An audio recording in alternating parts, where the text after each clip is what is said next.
que se respeten los derechos humanos, que no se conculquen las libertades de los ciudadanos y no se tiranece con respaldo de políticas totalitarias. No bastaba solo con el hecho de votar, sino que además había que ser democrático. Tenía que haber legitimidad por la votación y tenía que haber legitimidad por el ejercicio. Eso es parte de lo que era la doctrina Bettencourt. En ese tiempo no era fácil decir estas cosas porque, como dije antes, había dictaduras en todas partes. Y Bettencourt se peleó con el gobierno de Argentina, se peleó con todos los gobiernos de Centroamérica, se peleó con Somoza, que también trató de asesinarlo, se peleó con Castro, que trató de pedirle el petróleo que ahora le regaló el fallecido, y encontró formas de ejercer la democracia en un país, de hacer crecer una nación que vivió por 40 años un proceso de alternancia democrática que tenía sus errores, que tenía sus problemas, pero que tenía la capacidad de la perfectibilidad, que es un hecho muy particular de lo que es la política y de lo que es el ser humano, que quizá uno entienda que las cosas no son perfectas, pero tienen la capacidad de poder ser mejores cada vez. Y esa capacidad de poder hacerlas mejores para algunos es la perfección, para otros lo llaman la perfectibilidad. Un jesuita, Teilhard de Chardin, fue el primero que usó el término, y que es un mecanismo para reconocer desde un punto de vista, que hay un experto en teología, tengo que cuidarme de lo que digo, es una forma de concebir la perfección desde un punto de vista católico, sin decir que es perfecto, porque tampoco se puede llegar a tanto. Pero Bettencourt, y esto es muy peculiar, no era solo un hombre de diplomacia, por decirlo, de política exterior, ¿no? Bettencourt era un personaje integral que además manejaba una relación humana con la gente muy fuerte, tenía unos lazos muy fuertes. O sea, la manera como se relacionó, por ejemplo, con Kennedy fue muy importante, fue muy directa y fue muy bien acogida por ambas partes. Kennedy participó en Venezuela en la primera gran reunión sobre la reforma agraria, que era devolverle a los campesinos parte de las tierras baldías. Kennedy fue al acto de inauguración de eso con Jacqueline y todo. Bettencourt fue el segundo presidente, el primero fue Rómulo Gallegos, que fue el anterior presidente de ADECO en Venezuela, en ser recibido en la Casa Blanca. Kennedy fue el primer presidente en visitar Venezuela.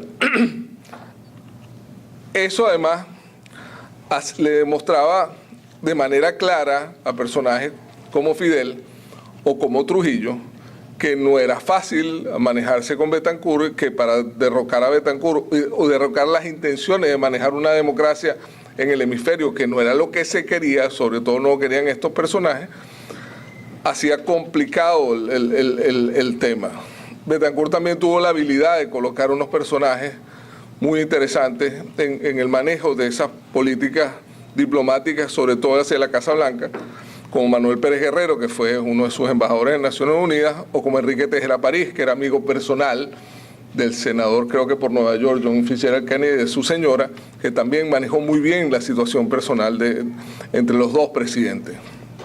Además de que a la Casa Blanca, de alguna manera, le era muy fácil recibir un tipo demócrata que llegaba por el proceso electoral, que creía en un proceso más o menos de democracia liberal, y que se manejaba dentro de los parámetros de que el progreso implicaba a todas las personas que estaban a su alrededor, que formaban parte de la comunidad.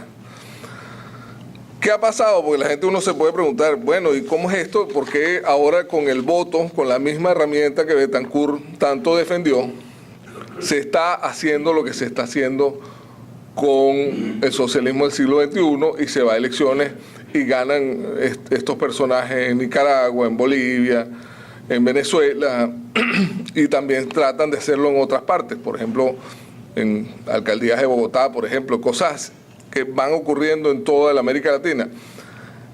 Posiblemente que el ejercicio de la democracia obvió un poco el proceso del manejo del progreso, del manejo de la distribución de la riqueza, del manejo de llevarle a todo ser humano la capacidad de ser feliz, que al final a mi entender personal, es el fin único de lo que tiene que hacer un político.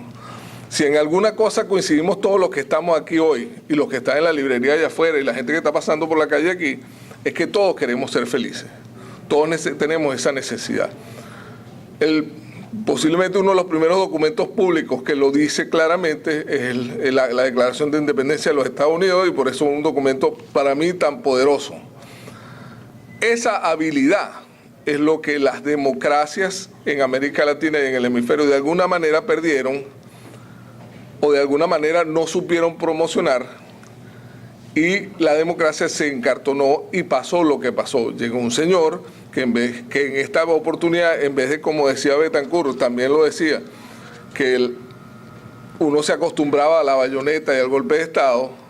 Este señor que trató de hacer un golpe de Estado y falló, que trató de que la gente no votara y falló, decidió que, bueno, vamos a decirle a la gente que está cansada que vote por mí. Y la gente votó por él. Porque nosotros los demócratas, lamentablemente, no cumplimos el espacio, no cumplimos con la necesidad de que la gente tuviera la capacidad de sentirse que tenía la posibilidad de ser feliz.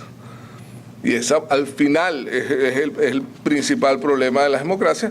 Y como decía Julio y como decía Pedro, o sea, el problema no es que los malos sean más o sean mejores, es que los buenos dejamos de hacer las cosas. Y pasa lo que pasa. Es muy importante para que ustedes tengan idea del tema de la doctrina Betancur. Yo he hablado varias veces de Kennedy y les voy a leer el brindis de Kennedy cuando recibió a Betancur en la Casa Blanca. Y después le voy a leer la declaración del presidente Reagan cuando murió Betancur en Nueva York. Son dos personas completamente distintas desde el punto de vista de la filosofía política, pero que ambas apreciaban lo que hacía Betancur. Kennedy, en el brindis de la cena de Estado en la Casa Blanca, le dijo: usted y sus colegas en Puerto Rico, Costa Rica, Colombia y otras áreas son líderes liberales y progresistas que han vivido exilios grandes y grandes dificultades. Ustedes que han vivido bajo dictaduras y han llegado al poder y sufrido atentados e intentos de golpe de Estado para poder llevar a una mejor vida a su gente. Nosotros y todos los que estamos en esta sala somos grandes admiradores de ustedes. Y usted ha sido seleccionado como el gran enemigo de los dictadores y de los comunistas. Eso lo dijo el presidente Kennedy a un tipo que era el segundo venezolano que visitaba la Casa Blanca de manera oficial. Y el presidente Reagan, cuando entregó los restos del presidente Betancur, dijo esto: hablo en nombre de todos los americanos al expresar nuestra tristeza por la muerte de Rómulo Betancur. Más que cualquier otra cosa, él fue un patriota venezolano, un amigo cercano y especial de los Estados Unidos. Durante los 50 consideró a los Estados Unidos como un refugio mientras estaba en el exilio y nos sentimos orgullosos de haberle recibido. Nos sentimos honrados que este valiente, cuya vida la dedicó a los principios de libertad y justicia, un hombre que luchó contra dictadores de izquierda y de derecha, pasó los últimos días de su vida en nuestras playas. Nos unimos al pueblo venezolano y a aquellos que aman la libertad alrededor del mundo al luto por su muerte. Yo los dejo hasta aquí porque hay otros panelistas y además me gustarían sus preguntas sobre este personaje fascinante que es Rómulo Betancur, del que se han escrito varias biografías, todas muy buenas, incluyendo biografías de universidades norteamericanas muy prestigiosas, y que hablan de esa lucha por la democracia y la intención de que esa lucha por la democracia vaya hacia eso, hacia que toda la comunidad tenga la posibilidad de que cada miembro de la comunidad tenga la posibilidad de sentirse que puede ser más feliz haciendo lo que dice el sistema democrático que puede hacer. Muchas gracias. Es curioso que otro presidente venezolano, al renunciar a la doctrina Betancur, pues racionalizó su acción diciendo que, bueno, que la doctrina Betancur lo estaba aislando a Venezuela del resto del mundo. Esta racionalización es parte de la miserable excusa que usan políticos mezquinos, porque sin lugar a duda se paga un precio económico. Pero Rómulo Betancur, con una clara visión de lo que es lo correcto y una clara ética democrática, supo resistir esa tentación y mantenerse firme, y por eso nosotros abrazamos la doctrina Betancur y yo creo que hay que revivirla. Nuestro próximo orador va a ser el doctor Carlos Sánchez Berzaín para hablarnos de la dictadura del siglo XXI, el caso boliviano.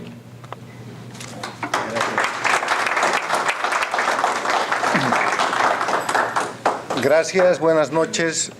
Agradecido por la invitación a este importante panel de Resucitando la Democracia o Rescatando la Democracia en la América Latina.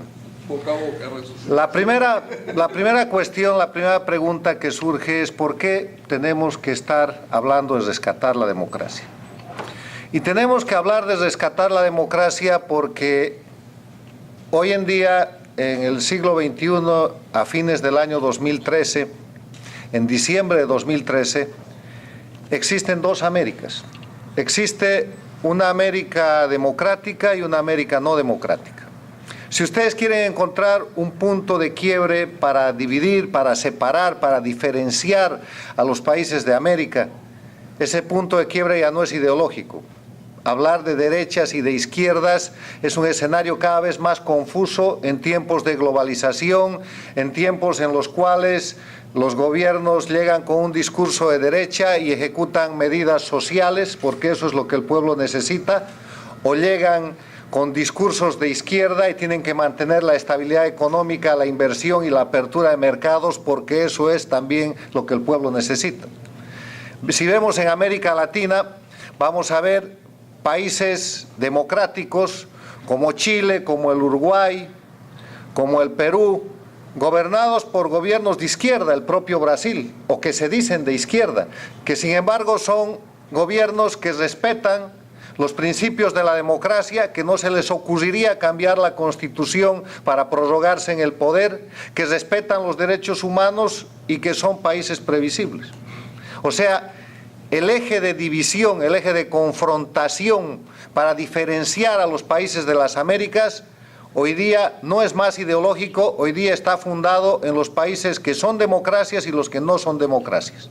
Y esta situación, esta terrible situación se plantea porque a partir de la dictadura castrista, a fines de la década del siglo pasado y principios del siglo presente, con la aproximación que hace el electo entonces presidente de Venezuela, Hugo Chávez, al dictador Fidel Castro, se produce un fenómeno de recreación del foquismo de los 60, que en lugar de ser armado pasa a ser un foquismo electoral, donde la dictadura cubana, con el dinero del petróleo venezolano, empieza un proceso de expansión en las Américas que nos ha llevado, en su mejor momento, porque ahora ya está en declive, a que controlen países como Venezuela, Bolivia, Ecuador, Nicaragua, intenten el control de países como Honduras, el Perú, Salvador, fracasen en algunos casos como el de Honduras y en otros sus candidatos, forzados por la realidad y el mandato de sus pueblos, tengan que volver al camino de la democracia.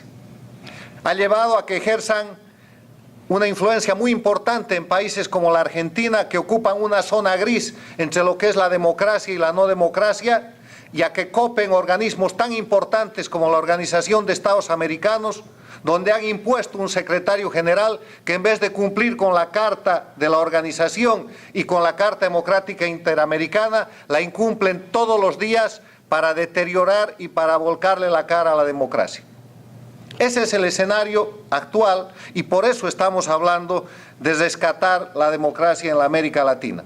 Porque hay un grupo de países latinoamericanos liderados por la dictadura más antigua, el castrismo, que va a cumplir 55 años, que también se han vuelto dictaduras.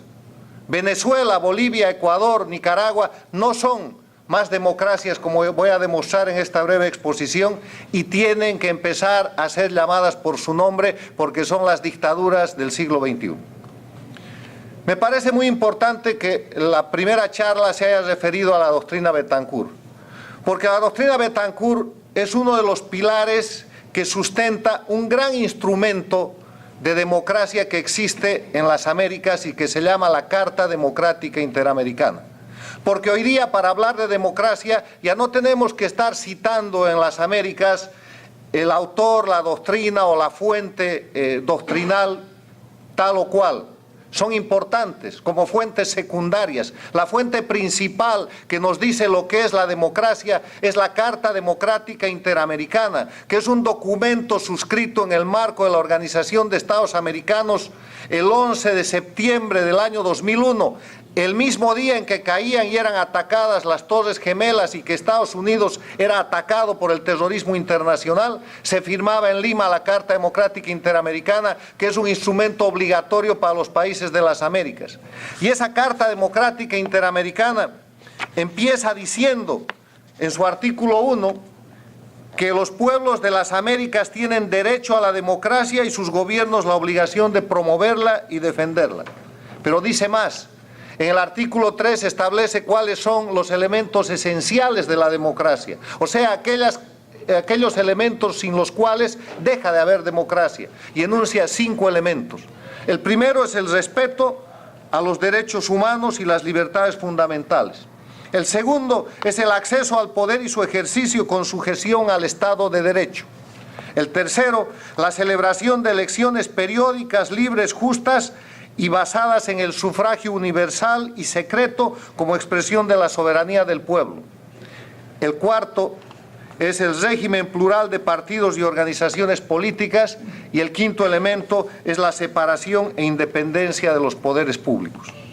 Si ustedes miran el gobierno de Venezuela, el de Chávez o el de su sucesor Maduro, si ustedes miran el gobierno de Morales en Bolivia, si ustedes observan el gobierno de Correa en el Ecuador o el gobierno de Ortega en Nicaragua, encontrarán que en estos países no se cumple ninguno de los elementos esenciales de la democracia. No se respetan los derechos humanos porque son países que en los últimos años han producido presos políticos, perseguidos políticos y exiliados políticos. Antes de la dictadura de Chávez, en el mundo se conocía el exilio cubano, que es un exilio por millones. Hoy día se conoce el exilio venezolano, que es un exilio por miles.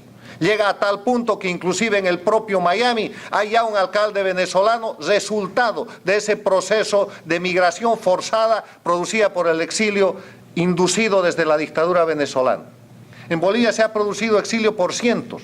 Hay exiliados bolivianos en el Brasil, en el Perú, en el Paraguay, en los Estados Unidos, en España. Y no hay exiliados en otros países porque este círculo de países dictatoriales de las Américas, liderados desde Cuba y secundados por Venezuela, se han encargado de asustar a otros países para que expulsen a los perseguidos bolivianos y de otros países.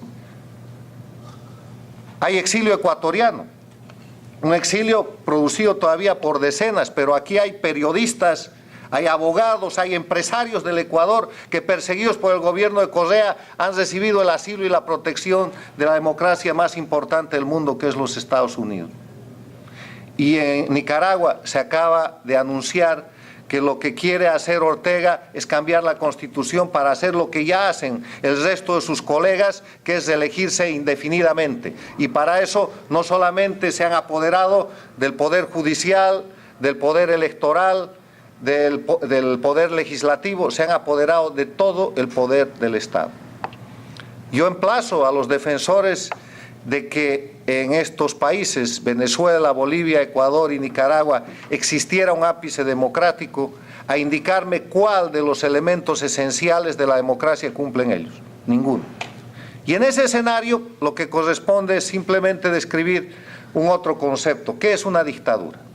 Una dictadura, y además señalada por el diccionario de la Real Academia de la Lengua, para no entrar en profundidades de discusiones, de nuevo escuelas u opiniones teóricas, es el gobierno que bajo condiciones excepcionales prescinde de una parte mayor o menor del ordenamiento jurídico para ejercer la autoridad del país. O un gobierno que en un país impone su autoridad violando la legislación anteriormente vigente. Esto quiere decir que una dictadura es un gobierno que ha roto el Estado de Derecho.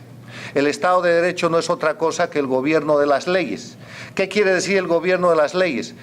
Y este es un concepto en el que está basado la democracia, porque ustedes habrán escuchado que uno de los elementos esenciales de la democracia es el acceso al poder y su ejercicio con sujeción al Estado de Derecho. es el respeto a la ley por encima de la cual no puede estar ningún ciudadano por poderoso que sea. El momento en que un individuo o un grupo de individuos se pone por encima de la ley, se acabó la democracia. El momento en que un individuo o un gobierno empieza a hacer leyes para aplicarlas a su favor y para someter, perseguir o simplemente hacer lo que ellos dictan, así sean con leyes de su poder legislativo, eso es una dictadura, no es más una democracia. El hecho de que en Venezuela, en Bolivia, en Nicaragua y en el Ecuador hayan elecciones no quiere decir que eso sea democracia, porque en esas elecciones con fraude, en esas elecciones con perseguidos políticos, con gente que no puede ser candidato, en esas elecciones en las que los oficialistas se han apoderado de todos los medios de comunicación y hacen una campaña absolutamente superior y aventajada en contra de los opositores que quedan, no se puede hablar que haya democracia. En esas elecciones en las cuales se controlan los órganos electorales, donde los jueces electorales y las autoridades no son sino empleados puestos por el propio gobierno que está yendo a reelegirse, no se puede hablar de democracia. Entonces, con estos conceptos hay que simplemente aplicar estas descripciones a lo que sucede en estos países. Yo voy a dedicar unos minutos para hablar del tema boliviano y voy a citarles algunos casos para mostrar por qué el gobierno de Morales no es una democracia y es una dictadura. Uno de los casos se acaba de presentar y se trata del ciudadano americano Jacobo Ostreich, un empresario que fue a invertir a Bolivia, que fue muy exitoso y que de pronto fue apresado y sometido al Poder Judicial, que es un brazo más del poder omnímodo y total del dictador Morales. Fue acusado de lavado de dinero, le quitaron todos sus bienes. A tal punto llegó el abuso que Sean Penn, ese amigo de Fidel Castro, ese amigo de Chávez, ese actor americano que jugaba fútbol con el dictador Evo Morales y que defendía esta forma de cambio en los países de Latinoamérica, fue a pedirle a Evo Morales que lo libere. Como Evo Morales no le hizo caso, vino al Congreso de los Estados Unidos y denunció que había un ciudadano boliviano preso, perseguido indebidamente y extorsionado por el sistema legal del gobierno de Evo Morales. Hizo una presentación en el Congreso y eso generó la furia de todas las dictaduras, al punto que este ciudadano americano, para disimular, fue sacado de la cárcel y llevado a una detención domiciliaria. Después de más de un año de esa situación, hace 2 días se ha producido algún tipo de operación que ha sido informada hoy día a la prensa norteamericana por un congresista de Nueva York y por el propio Sean Penn. Y Sean Penn le ha dicho al mundo que ha sido rescatado el ciudadano americano que estaba indebidamente preso en Bolivia en el marco de una justicia que extorsiona, que no puede ser otra cosa que la herramienta de una dictadura. Un caso concreto en el cual han tenido que acudir a mecanismos extralegales para extraer del territorio boliviano y del poder de la justicia dictatorial de Evo Morales a un americano perseguido y detenido por haber tenido éxito económico y hacer dinero. Un empresario que no tiene nada que ver con la política y que además no era nacional boliviano. Pero hay otros casos. Unas semanas atrás, un senador boliviano que se llama Roger Pinto, senador en ejercicio, que había permanecido 17 meses asilado en la embajada del Brasil en la ciudad de La Paz. Fue sacado también de manera subrepticia con ayuda de algunos funcionarios del gobierno brasilero y llevado al Brasil, donde le han dado refugio político. ¿Cuál fue su pecado? El investigar las vinculaciones del gobierno de Evo Morales con el narcotráfico. ¿Y cómo no van a haber vinculaciones si Evo Morales sigue siendo el productor cocalero, el dirigente de los productores de la coca ilegal más importante de Bolivia? Otro caso, ahora está el exiliado y asilado y amenazado y perseguido por el gobierno de Evo Morales. Otro caso, cuando Evo Morales llega al gobierno, de 9 gobernaciones o 9 departamentos que hay en Bolivia, 6 eran de oposición. Después de una serie de masacres, amenazas, asesinatos, persecuciones, hoy día el senador de Pando está encarcelado sin proceso que avance en la ciudad de La Paz. El senador del Beni está bajo proceso, impedido de ser candidato, destituido de su cargo. El senador de Cochabamba está exiliado en Washington, perseguido y con 4 sentencias ejecutoriadas. El gobernador de Tarija está exiliado en el Paraguay, acusado de casos de corrupción. La gobernadora de Chuquisaca está enjuiciada en la ciudad de Chuquisaca con libertad provisional. El único que se mantiene en el cargo es el gobernador de Santa Cruz, que ahora va a ser candidato de la oposición, entre comillas, para que Evo Morales siga teniendo alguna suerte de legitimidad en las elecciones nacionales del próximo año. Qué casualidad, todos los opositores, que entre ellos no eran del mismo partido político ni nada, en el exilio o en la cárcel, acusados por Evo Morales y perseguidos por el mismo aparato de justicia. Los expresidentes de Bolivia, los expresidentes de la democracia, todos enjuiciados. El presidente Sánchez Lozada, enjuiciado, perseguido por los delitos que se lo acusan del derrocamiento que le produjeron precisamente Evo Morales y sus cómplices en octubre del año 2003. Y el alto mando militar del presidente Sánchez Lozada, hoy día preso político y encarcelado con sentencia de los jueces del dictador Morales en la capital de la República, Sucre. El expresidente Quiroga, enjuiciado y encarcelado, y pese a haberle dado la constitución que Evo Morales pedía, ahora reclamando a la Organización de Estados Americanos que cumpla una garantía que había dado de que Evo Morales no se reelegía más. El expresidente Rodríguez Belcé estaba enjuiciado, pero como Evo Morales lo necesitaba para nombrarlo embajador por el tema marítimo, le ha suspendido el juicio, pero el juicio continúa contra los miembros de su alto mando militar. Hay 100 de estos ejemplos más. ¿Se puede llamar democracia a un país que se maneja así? A un país donde hay el control absoluto del poder judicial, del ejecutivo, del legislativo, del electoral, donde se controla al poder judicial como un mecanismo de represión en vez de un mecanismo de justicia. No son democracias. Y entonces, ¿qué hacer frente a esto? Porque aquí los venezolanos les pueden dar cientos de ejemplos del mismo tipo sobre Venezuela, los ecuatorianos harán lo propio, los nicaragüenses están en lo mismo. ¿Qué hacer frente a estas dictaduras? Yo tengo 5 propuestas y creo que ese es el tema sobre el que tenemos que trabajar. Lo primero es que tenemos que reconocer que hemos perdido la democracia. Hay que reconocer que cuando no hay libertad, que cuando no hay Estado de Derecho, que cuando no hay institucionalidad, aunque hayan elecciones, no hay democracia. Lo segundo es que hay que llamar a la gente que gobierna estos países por su nombre, son dictaduras. No se pierdan en los sofismas muy importantes o en los conceptos muy valiosos para la teoría de que son regímenes autoritarios, totalitarios, déspotas, son todo eso. Pero hay que manejar la nomenclatura que se opone a la democracia y eso se llama solamente dictadura. La dictadura de Castro, la dictadura de Chávez, la dictadura de Maduro, la dictadura de Morales, la dictadura de Correa y la dictadura de Ortega.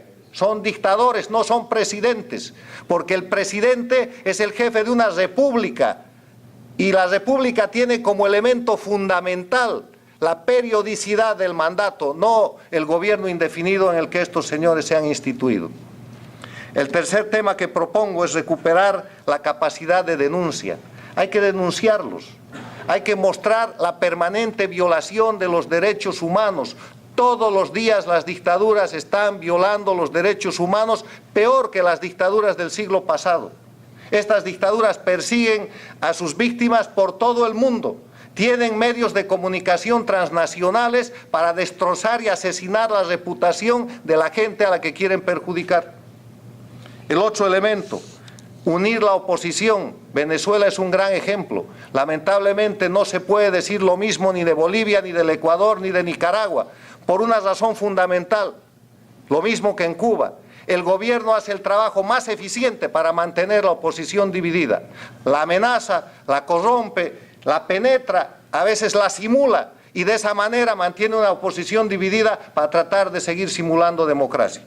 Y finalmente hay que despertar la solidaridad de las democracias del mundo. Yo en el último libro que he escrito, hago un mea culpa como político y ex gobernante boliviano. Y es un mea culpa frente al pueblo cubano, porque cuando nosotros fuimos gobierno toleramos la dictadura de Castro. Y la toleramos porque habían razones de conveniencia política o simplemente razones de no interés. Pero al hacer esa tolerancia, nunca imaginamos que íbamos a ser víctimas de esa dictadura. Los gobiernos democráticos de hoy día tienen que saber que están amenazados por el sistema de las dictaduras de América Latina. Y tienen que saber que mantenerse en silencio es ser cómplices por el peor de los pecados, el pecado de omisión. Porque las democracias no pueden coexistir con los regímenes dictatoriales y tienen que empezar a tomar una actitud como la que tomaron en la década de los 70 frente a las dictaduras del siglo XX. Y para que eso suceda, la opinión pública, todos nosotros, en nuestras comunidades, en nuestros países, en nuestras fuentes de trabajo, tenemos que llamar a los dictadores por lo que son como dictadores y tenemos que empezar a librar la primera batalla, que es la batalla de mostrar cómo violan los derechos humanos, cómo controlan el poder total, cómo tienen exilio, perseguidos, muertos y gente que está llevada a la miseria humana por el ejercicio absoluto del poder. Ese es el desafío, ese es el mensaje que yo les traigo. Conmovamos a las democracias del mundo para que se empiecen a ocupar de la recuperación democrática de un grupo de países que ya no es uno, ya no es Cuba. Son 5 las dictaduras que hoy existen en las Américas. Muchas gracias. Yo me suscribo a todo lo que ha dicho el doctor Sánchez Berzaín, pero yo añadiría, y esto soy yo, un punto más. Él habló de la forma en que fueron a sacar a ese que estaba preso, secuestrado. Bueno, yo usaría una forma extralegal, pero no para ir a rescatar a alguien, sino para sacar del poder a los que se han adueñado del Bolivia. Perdón, Julio, y quería agregar a la buena exposición de Carlos, simplemente, que no nombró a Cristina Kirchner en la Argentina. Sí, Me gustaría poner énfasis porque ahí también. Ahora, en lo de pregunta y respuesta, tenemos una muestra de falta de... Ahora nos va a hablar de algo muy importante precisamente cuando se habla de un Estado de Derecho debidamente entendido, y es la noción de los derechos naturales. El profesor Daniel Álvarez.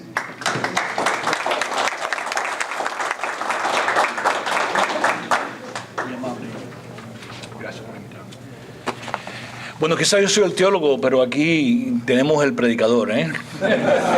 Tremenda exhortación. Si me ven en esta facha es que vengo de la universidad, estoy calificando papeles. Los grados se los deben entregar esta noche, pero le dije al jefe mío que tenía que venir aquí, que esto era muy importante y que los grados tienen que esperarte que someterlos mañana. Los que me faltan, ya sometí 650, me faltan 35. Así que estuve, pero Julio, le dije a Julio cuando me invitó, se lo dije hace unos días atrás, le dije, estoy en medio de los exámenes finales, es un sacrificio, pero vale la pena, así que es un gusto para mí, es un honor que tú, Julio, me hayas invitado.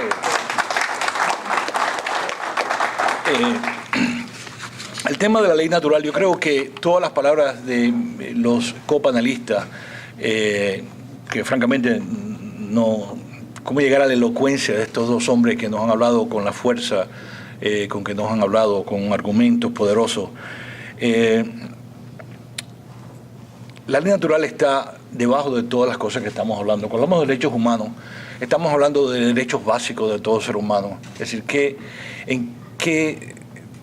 acceso a la verdad, a la moral tiene el ser humano como una capacidad innata ya dentro de él? Y la ley natural viene de esa tradición. Los orígenes, brevemente, de la tradición, algunos los remontan a Platón y Aristóteles. Perdónenme, mi entrenamiento es filosófico y teológico, así que si soy un poco abstracto, me toleran por lo menos estos 15, 20 minutos nada más. Aristóteles y Platón, obviamente Platón es el padre del trascendentalismo, de que había un orden eterno, un orden objetivo, universal, que no era propiedad de ninguna mente particular, que no era una cosa psicológica, sino ontológica. Estaba basado en los mismos cimientos y la realidad, y por lo tanto ningún hombre, ningún ser humano, ninguna cultura lo podía cambiar, lo podía mover, porque trasciende lo relativo, una cosa absoluta. Y me parece a mí que los fundamentos de la ley natural están en ese tipo de pensamiento, y Platón es francamente uno de los grandes pensadores en esta tradición. Aunque Aristóteles no es tan trascendental como lo fue Platón, y trató de traer el mundo de las formas, como Platón hablaba, aquí al mundo terrestre, al mundo de la materia. Aristóteles reconoció en su Ética Nicomaquea de que aunque los pueblos tenían costumbres y morales, entre comillas, había por encima de ellos una ley moral que trascendían esos pueblos, es decir, que ningún pueblo lo podía cambiar y que no eran relativos a ningún pueblo. Y esas palabras son todavía relevantes porque estamos viviendo en la época del posmodernismo, del relativismo. Hemos oído al Papa hablando fuertemente, no este Papa, los tres Papas, no, Juan Pablo II, Benedicto XVI y ahora Francisco, hablando del problema de la relatividad, el problema es que hemos regresado a la idea de que el ser humano es la medida de toda la realidad y puede imponer sus criterios particulares sobre el orden y cambiar el orden. Y aquí estos dos copanelistas han hablado mucho cómo los seres humanos quieren cambiar las cosas y reinventarlas a su imagen y semejanza. Y estos individuos que he mencionado estaban hablando que no, que hay un orden que trasciende al ser humano y que el ser humano de cierta manera participa en ese orden, o sea, por intuición, o sea por su capacidad racional. Pero tengo de cierta manera malas noticias. Estamos en una crisis moral enorme y yo personalmente en mi trabajo como docente, como profesor, que estoy pensando en estas cosas diariamente, este es mi pan y vino, yo me siento muy preocupado. Yo le empiezo mis clases a los estudiantes diciéndole el problema que tenemos en nosotros es que ustedes que van a ser los líderes de la sociedad, no les importa hacer trampa en los exámenes, no les importa mentirle a sus compañeros y compañeras, no les importa hacer trampa en los negocios, y entonces esperan de que esa actitud y ese tipo de forma de ser no sea reciprocada. Y ustedes van a tener que vivir en un mundo donde la ley de la selva es la que va a dominar. Y ese es el mundo en que desgraciadamente si no ya hemos llegado, ya nos estamos aproximando, donde el ser humano ha abandonado cualquier tipo de ancla trascendente, sea Dios o sea la ley natural, porque no son necesariamente coequivalentes, valga la redundancia. Pero así que le digo que simplemente hablo estas palabras con bastante preocupación, con bastante dolor. No puedo llegar aquí a hablarles y decirles que todo está bien. Es más, las cosas son tan malas en este ámbito que estoy hablando de que vale la pena preocuparnos. Entonces, ahí va a lavar la noticia. Está preparando la mala noticia para ustedes. En el mismo tiempo, unos años antes de Platón, y algunos de ellos fueron sus maestros, surgieron unos filósofos en Grecia llamados los presocráticos, antes de Sócrates, que fue el maestro principal de Platón. Y esos filósofos estaban enfocados en la naturaleza, y muchos de ellos anticiparon, irónicamente, la teoría de la evolución de Darwin. Ellos hablaban, un señor que se llamaba Empédocles, escribió unos poemas, pero hablaba de que el ser humano venía del mar y que estaba gateando en cuatro patas, así como lo dice en sus escritos, y que salió del mar y después por medio de, ¿cómo se dice en español? Trial and error. Prueba y error, por ensayo, ciertas formas de vida se juntaron y no pudieron sobrevivir, y otras que sí somos nosotros. Así mismo ellos hablan. Es interesante leer esos poemas de Empédocles. Después viene Demócrito y habla de una teoría materialista. La palabra átomo es de Demócrito, el padre del materialismo, con su maestro Leuquipos. Así que estamos hablando que el pensamiento que nosotros pensamos como el materialismo dialéctico o el materialismo de marxismo, el naturalismo, ya estaba concebido en la mente de esos pensadores que estaban antes de Platón. Es más, la filosofía de Platón y de Aristóteles es una rebelión contra esa forma de naturalizar la razón y de vaciar al ser humano de toda base trascendental. Y hay que entender que aquí no estaban hablando ellos de Dios, por eso es interesante, pero dijo, no se puede vincular totalmente el concepto de Dios con la ley natural. Ni aun el mismo Santo Tomás de Aquino, el gran teólogo del medioevo, decía que ni Dios podía cambiar la ley natural, ni Dios. Entonces lo que dijo es que la ley natural es simplemente una expresión de la naturaleza divina. Por lo tanto, Dios ni puede cambiar su naturaleza, ni puede cambiar la ley natural. Puede ser una contradicción de sí mismo. Entonces, esa expresión naturalista, evolucionista, materialista de los presocráticos, sorprendentemente, repito, antes de Platón, desarrollan un pensamiento que se llaman los sofistas. Los sofistas eran personas, que viene la palabra sofismo, que dijeron, ¿cuáles son las implicaciones de esta visión naturalista? que este concepto, que no hay ningún concepto trascendental. Como dijo Protágoras, el hombre es la medida de sí mismo. El hombre impone su visión en la realidad. En la realidad no tiene ninguna característica que el hombre, el ser humano, no la imponga. En otras palabras, Protágoras hace al ser humano autónomo, la base total de la acción humana. Por lo tanto, el hombre no es responsable a ninguna medida trascendental, a ningún orden moral eterno, porque el ser humano ha fabricado ese orden moral. Otro de esos grandes presocráticos, Xenófanes, decía, el ser humano hace a Dios a su semejanza. Los africanos lo hacen con el pelo kinky, y rizado, y los griegos lo hacen con ojos azules. Señores, eso lo dijo Freud en El futuro de una ilusión, al principio del siglo XX. En otras palabras, esos griegos ya estaban articulando una visión que, filosóficamente hablando, es inímica, destructiva de cualquier visión trascendental, sea moral o metafísica, de la realidad.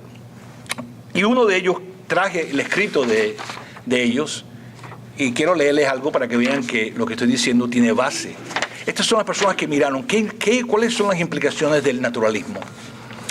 Bueno, si voy a hablar de ley natural, es que no hay una ley natural. Ellos formularon otra ley natural, y aquí se las voy a leer. Es mi traducción. Por la naturaleza todo es vergonzoso, que es malo, como sufrir injusticia. Hacer injusticia es vergonzoso solamente por acuerdo entre seres humanos. Oigan eso, injusticia no es porque estamos violando leyes naturales o derechos naturales, es simplemente nos hemos reunido un grupo de nosotros y hemos decidido qué es lo que va a ser justicia. Es decir, ya no hay bases trascendentales, ni en Dios ni en la ley natural. Entonces continúa, sufrir injusticia no es la parte del hombre, es la parte del esclavo, para quien era mejor que morirse que estar vivo.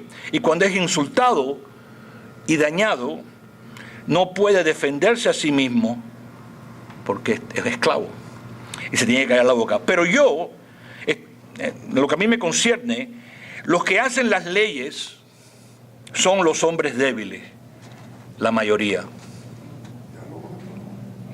Eso estoy traduciendo literalmente. Es decir, la moral, los derechos humanos, estos principios de que ustedes han hablado tan elocuentemente, los hicieron los débiles para contener a los poderosos.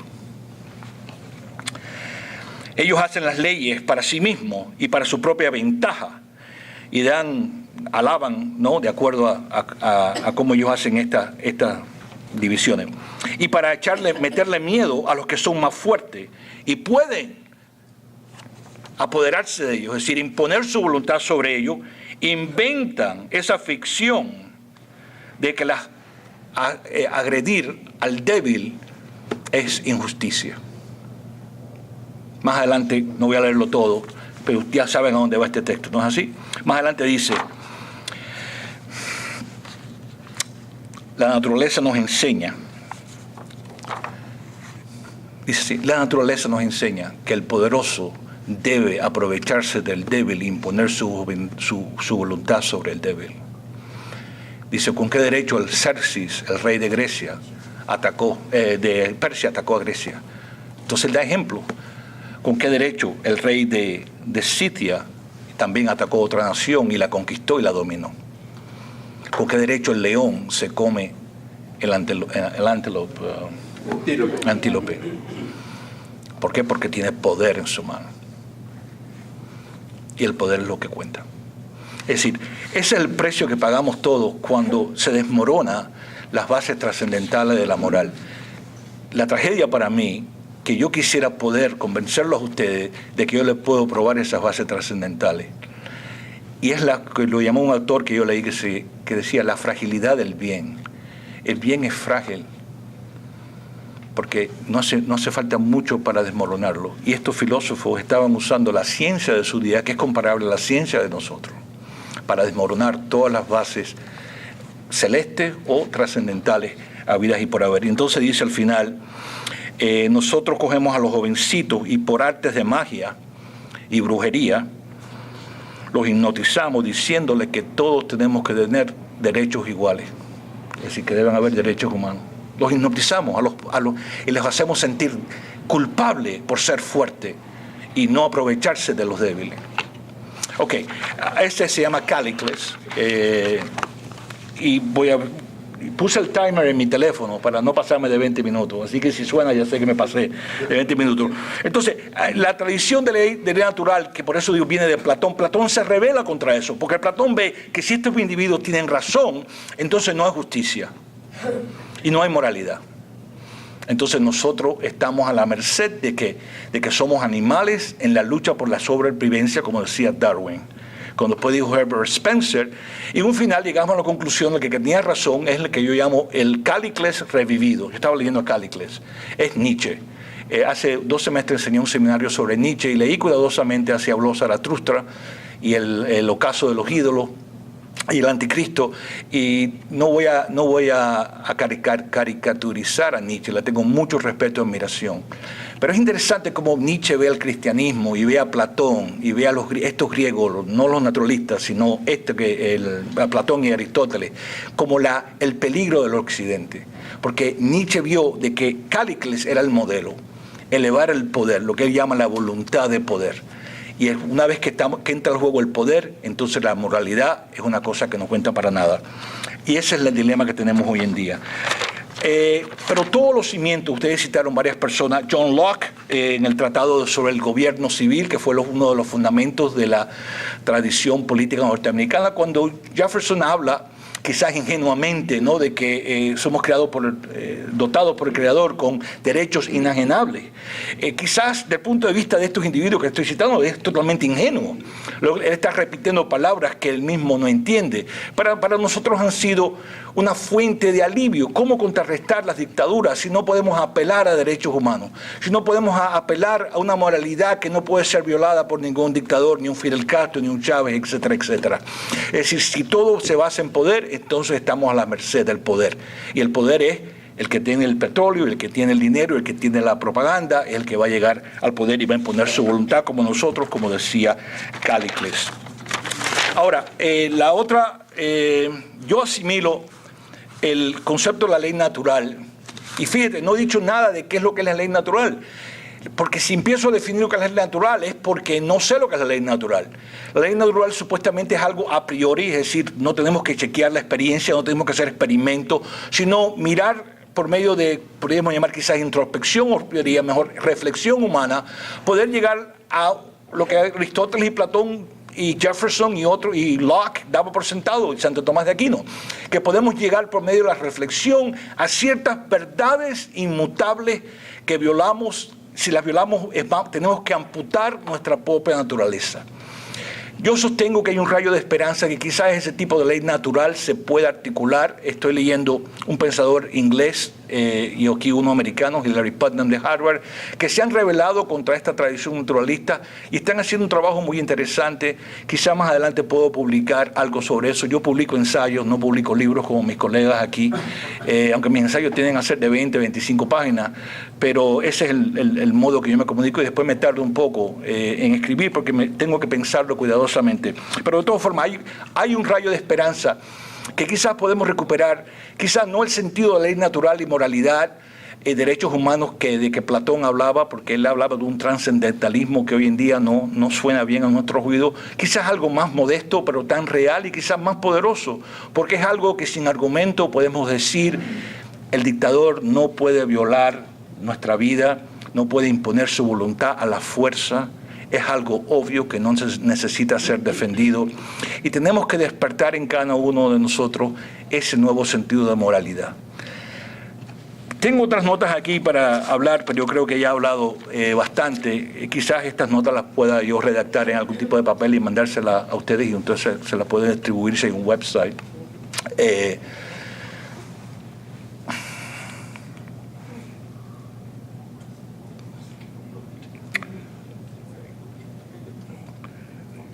Para hablar de cambiar pueblos y gobiernos tenemos que empezar con nosotros mismos. Yo voy a decir unas palabras atrevidas e ingenuas porque tocan ya no la filosofía, que es mi área, sino la política. Parte de por qué estos dictadores han llegado al poder, porque nosotros mismos cuando estábamos, nuestra gente estaba en el poder, nos olvidamos de esos valores morales básicos de justicia. Y creo que uno de ustedes habló de eso. Y nos olvidamos de que el ser humano tiene que vivir con dignidad, desde el más rico hasta el más pobre, y que no podíamos practicar la política que llamaban en Cuba, me acuerdo de mis abuelos y mis padres, el tiburón se baña pero lo salpica. En otras palabras, no podemos predicar moralidad y ley natural si nosotros no hemos descubierto las bases de la moralidad en nuestro ser. Y ustedes mismos que viven en esta ciudad, que somos arquitectos en las instituciones de esta ciudad, si esto no empieza con nosotros, cualquier crítica que le hagamos a dictadores va a reflejarse sobre nosotros mismos. Tú no puedes escupir para el techo y simplemente quitarlos a ellos y ponernos a nosotros y dejar los cimientos de injusticia e inmoralidad en nuestros sistemas, no solamente a nivel individual, sino a nivel corporativo y a nivel político. Me parece a mí que sería una gran farsa y nuestros pueblos se merecen castigarnos. Y tenemos también, ya por último, que reflexionar por qué estos individuos están allí. ¿Qué hemos hecho nosotros? ¿Qué hicieron nuestras personas que hemos admirado por años? ¿Qué hicieron esos gobernantes? ¿Qué hicieron nuestros políticos? ¿Qué hicieron nuestras instituciones que despertaron ese cáncer, ¿no? Como yo le dije a una persona que me entrevistó hoy, que cayera sobre nosotros? Es decir, echar culpa para allá es bueno, pero también tenemos que mirarnos a nosotros mismos. Y esa es la tarea que es muy importante para todos nosotros si vamos a arreglar el problema grande que tenemos en otros países, como han articulado mis copanelistas. Muchas gracias.